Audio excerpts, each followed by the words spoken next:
sawa eriemu eyakawungezi naye ekibuga bwe kityo kirabise tulinga abali ebuyende tugenda Ntinda right now tugenda mu kibuga ky'Entinda naye tunuulira abantu bwe bakaze senior bwatu TCTC tunuulira ensi eno gye beta lockdown bannayuganda bali mu mayumba enjala ebatta sawa eriemu tunuulira laba capital shoppers wano omugagga yabaalo n'alaga siringi n'atiriboosa tolyadde omuleme yeewalula yiyo wakaluba ekkalu n'abasirikale batya okugjayo emitwe n'embwa okusala bayawe n'embwa etyo sala essaawa zino emmotoka tubeera olaba emu yayo kigendereddwa tugenda mu kibuga Ntinda tukulage WhatsApp lockdown bwetyo weyimiridde abantu saawa emu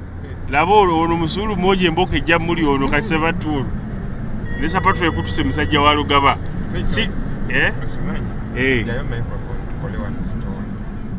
okay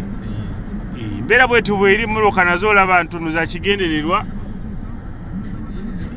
luguudo lulo nagaya abantu saawa emu saawa eri emu eyakawungeezi but people are very few Ntinda bwatyo bwalabise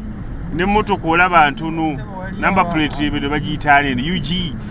Ministry of Health kirabika eparkinze ebbali tunuulira Ntinda wano wonna wano wabanga wakutte naye laba trading center nkalu bwe kalu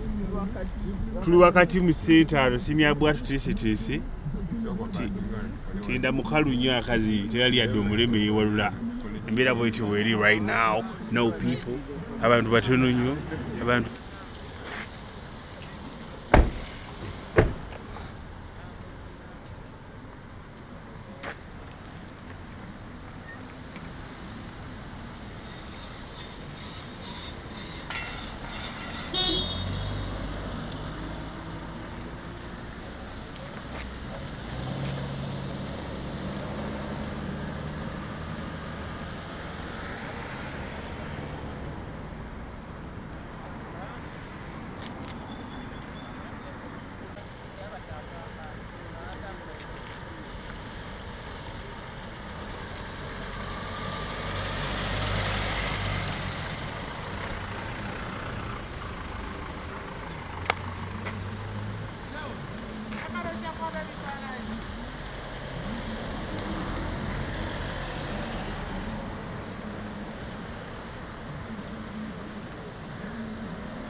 Wendy.